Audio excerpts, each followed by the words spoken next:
ഈ കാണുന്നതാണ് തമിഴ്നാട്ടിലെ ഫേമസ് ആയിട്ടുള്ള ബദാം പാല്. ഈ വെട്ടിയെടുക്കുന്നതാണ് അതിൻ്റെ മുകളിലുള്ള പാട.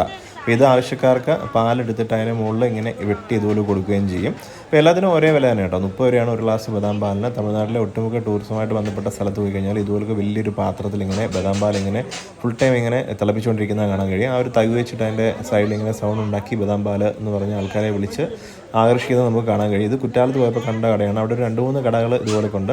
അപ്പോൾ ഒരു ബദാം പാലെന്ന് പറഞ്ഞിട്ട് ആൾക്കാരെ വിളിച്ചുകൊണ്ട് ഇത് കാണുമ്പോൾ തന്നെ സ്ഥിരമായിട്ട് കുടിച്ചവർക്കറിയാം നല്ല ടേസ്റ്റാണ്. പിന്നെ ചില ആൾക്കാർക്ക് ഈ പാട ഇഷ്ടപ്പെടണമെന്നില്ല, ചിലർ ഇങ്ങനെ ആ പാടയെ വെട്ടി വേണമെന്ന് പറയും. അപ്പോൾ എല്ലാത്തിനും ഒരേ വില തന്നെയാണ് കേട്ടോ. ഈ മുകളിൽ ഇങ്ങനെ ഇത്രയും കുടി കിടക്കുന്ന ആ ഒരു പാടയും കാര്യങ്ങളെല്ലാം ഈ കാണുന്ന ജനങ്ങളെല്ലാം തന്നെ ഈ ഒരു ബദാം പാൽ കുടിക്കാൻ വേണ്ടി വന്നതാണ്. അപ്പം പ്രത്യേകിച്ചും തണുത്ത സ്ഥലങ്ങളിൽ ഊട്ടി കൊടൈക്കനാൽ അല്ലെന്നുണ്ടെങ്കിൽ അതുപോലെ വെള്ളച്ചാട്ടങ്ങൾ അതുമായിട്ട് ബന്ധപ്പെട്ട സ്ഥലങ്ങളാണ് ഇതിൽ കൂടുതലും ഈ ഒരു ബദാം പാൽ നമ്മൾ കണ്ടുവരുന്നത്.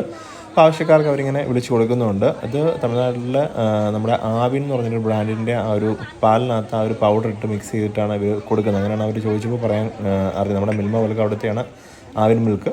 പാലിനകത്ത് ആ ഒരു പൗഡറും കാര്യങ്ങളെല്ലാം മിക്സ് ചെയ്ത് ആ ഒരു ഫ്ലേവർ ഉണ്ട് കേട്ടോ. അപ്പോൾ അതാണ് ആ ഒരു ബദാം പാലിന് ആ ഒരു ബദാമിൻ്റെ ആ ഒരു രുചിയും കാര്യങ്ങളൊക്കെ തരുന്നത്. പിന്നെ ചിലപ്പോൾ അവർ കളറിന് വേണ്ടി മഞ്ഞപ്പൊടി ചേർക്കുമെന്ന് തോന്നുന്നു, അറിയത്തില്ല. അപ്പോൾ എന്തായാലും അവർ പറഞ്ഞ ആ ഒരു പൗഡർ മാത്രം ചേർത്തിട്ടാണ് എടുക്കുന്നത്. അപ്പോൾ എന്തായാലും നമ്മൾ ഒരെണ്ണം വാങ്ങിച്ച് കുടിച്ചു. നമ്മൾ പാടയും കാര്യങ്ങളൊന്നും വെട്ടിയിട്ടില്ല. എന്തായാലും സംഭവം സൂപ്പറാണ്. തണുത്ത സ്ഥലങ്ങളൊക്കെ പോകുമ്പോൾ ഇങ്ങനെ കുടിക്കാൻ വേണ്ടി ഒരു വെറൈറ്റി ടേസ്റ്റാണ്.